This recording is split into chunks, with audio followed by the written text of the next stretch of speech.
Bon, comme vous le savez tous, Equasens, ils ont annoncé leurs chiffres d'affaires, leurs chiffres clés du premier trimestre 2024. Et donc, on va analyser ça ensemble. Mais avant toute chose, pour ceux qui ne connaissent pas Equasens, eh bien, on va refaire une petite passe dessus. Donc, Equasens, c'est une entreprise qui délivre des services informatiques, des solutions innovantes dans tout ce qui est le secteur pharmaceutique. Voilà, c'est une belle entreprise qui est aujourd'hui à peu près 1300 collaborateurs, qui est majoritairement en France, mais qui est aussi à l'international. Mais on va voir ça ensemble de suite. Alors, Equasens. Par rapport à la segmentation des ventes, voilà, comme je vous ai dit, c'est 91% en France, 5% en Italie, 3% en Belgique et 1% au Royaume-Uni. En tout cas, ce qui est sûr, c'est qu'ils se développent énormément sur la facette internationale. On verra ça juste après avec les chiffres du premier trimestre. Mais voilà, l'entreprise, c'est Pharmagest à 73%, Lien Axigate à 15% et tout ce qui est à côté à 12%. Si on regarde un peu les points importants, donc si on regarde le cours de l'action aujourd'hui, voilà, on a atteint un plus bas quasiment de 2019. Là, ça a bien remonté. Moi, pour le coup, je suis actionnaire de Equasens. J'en ai pas mal en portefeuille. J'avais investi lors du crash de cette année, en 2023, début 2024. Et là, ça commence à remonter très fortement. Parce qu'il y a eu pas mal d'informations intéressantes. Le bénéfice par action est de 3,13 €, ce qui est très bien. Une capitalisation en dessous du milliard, donc c'est quand même une petite moyenne capitalisation. Un PER donc de 18,59, c'est assez cher, mais vous allez comprendre pourquoi. Un dividende sans interruption depuis maintenant 21 ans, c'est juste énorme et surtout il augmente chaque année. Aujourd'hui, ça va être, pour cette année, ça va être 1,15 € par action détenue et on peut voir que ça fait que augmenter, donc ça c'est vraiment un top indicateur.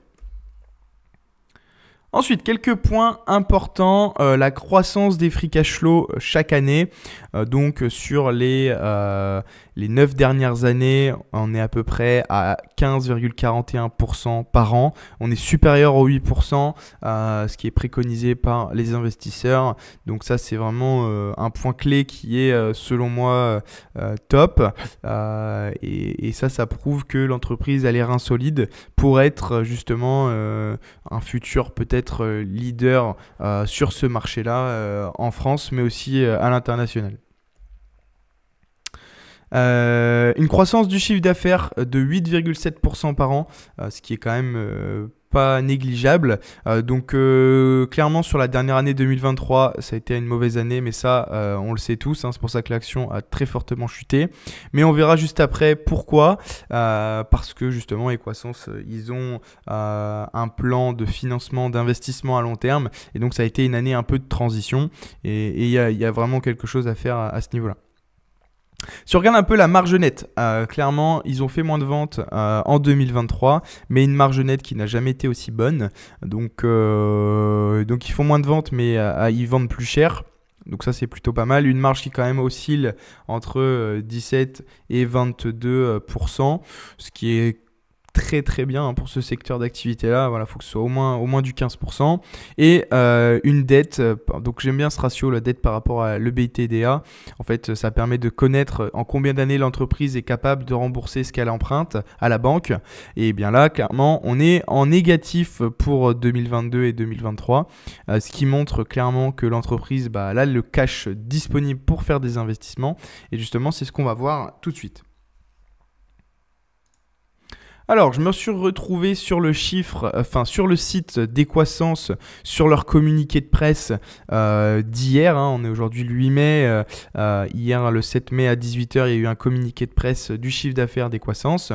Donc, pour ce premier trimestre en 2024, Equasens affiche un CA à 53,3 millions d'euros. Donc, qu'est-ce que le groupe dit ? Le groupe a pris une phase d'investissement forte, compte renouer avec la croissance à compter du deuxième semestre. Donc je pense que c'est un bon moment, ou du moins ça laisse de bons présages pour la suite par rapport à Equasens. Clairement, si on regarde à l'échelle du groupe, donc en 2023 c'était 56,2 millions, aujourd'hui 53,3 millions. Ça fait à peu près moins 5% par rapport à 2023. Ce qui reste cohérent par rapport à ce qui avait été annoncé par la presse d'Equasens. Ils avaient dit que c'était une année de construction. Et de toute façon, Equasens fait plus de chiffres sur la suite de l'année, puisqu'on peut le voir. Donc au premier trimestre, 53,3 millions d'euros, en retrait de 5,2 par rapport à 2023, mais en légère reprise comparée au dernier trimestre de 2023. Donc ils font plus de ventes par rapport à fin 2023. Donc ça, c'est un indicateur qui est intéressant. Donc si on redescend un petit peu plus sur les lignes, on voit très bien que Pharmagest, c'est ce qui produit le plus de chiffre d'affaires. Voilà, donc on peut voir que Pharmagest a acquis pas mal de choses, notamment A2Pharm, spécialiste du e-learning à destination des pharmaciens. Donc ça peut être intéressant. Equasens Germany, voilà, comme je vous ai dit, il se développe aussi à l'international. Donc ça peut aussi avoir de belles perspectives. Alors là, il y a vraiment quelque chose d'intéressant. On voit un peu la segmentation des ventes. Donc vente de configuration matérielle, de prestations, nouvelles solutions, logiciels, etc. et autres prestations. Et en fait, le groupe dit que la croissance de toutes les activités, à l'exception des ventes de matériel, souligne la pertinence de la stratégie du groupe qui s'adapte aux nouvelles tendances du marché en proposant de plus en plus d'offres de solutions en mode SaaS, un SaaS. Alors le SaaS, Software as a Service, une solution dite SaaS, Software as a Service, ou en français logiciel en tant que service, est une solution logicielle applicative hébergée dans le cloud et exploitée en dehors de l'organisation ou de l'entreprise par un tiers, aussi appelé fournisseur de services. Donc clairement, ils vont faire plutôt des solutions digitales innovantes sur des logiciels par exemple. Donc clairement, ça veut dire que le groupe Equasens, eh bien, ils savent où ils vont et ils voient très bien que certaines segmentations des ventes est défavorable et donc ils vont investir sur d'autres secteurs d'activité. Et donc ça veut dire que l'entreprise est vachement bien portée sur cet aspect-là. Si on regarde un peu les perspectives financières d'Equasens, ou du moins 2024, le groupe Equasens maintient ses prévisions prévoyant un léger redressement de la croissance dès le second semestre 2024, suivi d'une accélération significative dès 2025. Cette perspective repose sur sa confiance en la résilience des professionnels de santé face aux défis actuels et dans leur capacité à réinvestir très rapidement.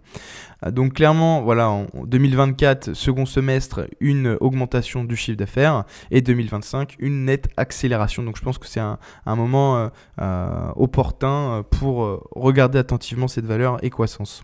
Le groupe poursuit ses investissements afin de proposer de nouvelles offres innovantes aux professionnels de santé en privilégiant le mode SaaS. Voilà, et là, il y a une phrase qui est intéressante, c'est que fort de sa capacité d'investissement, donc l'entreprise réinvestit pas mal, et derrière, ils veulent renforcer leur présence en Europe. Et donc ça, c'est clé parce que aujourd'hui, ils sont vachement en France, voilà, plus de 90% c'est en France, mais s'ils arrivent à trouver de nouveaux marchés à l'international, je pense sincèrement que Equasens a de belles perspectives sur ces points-là. Donc maintenant, qu'est-ce qui va se passer sur Equasens? Eh bien, au mois de juin, fin juin, il y aura donc un dividende de 1,25 € par action. Donc ça, c'est plutôt intéressant pour ceux qui ont des actions Equasens qui auront de beaux dividendes. On arrive à la fin de cette vidéo sur Equasens. J'espère que l'analyse vous aura plu. Si vous avez des envies sur quel point améliorer sur ces analyses, justement ajouter d'autres ratios, d'autres indicateurs, dites-moi dans les commentaires ce qui pourrait vous intéresser. En attendant, moi j'ai pris plaisir à faire cette vidéo. Equasens, moi je suis actionnaire d'Equasens depuis maintenant un petit moment et je pense qu'il y a des belles perspectives au niveau d'Equasens, mais n'oubliez pas de faire vos propres analyses. C'est important. Voilà, moi je vous souhaite une bonne journée. C'était Alexandre. Salut!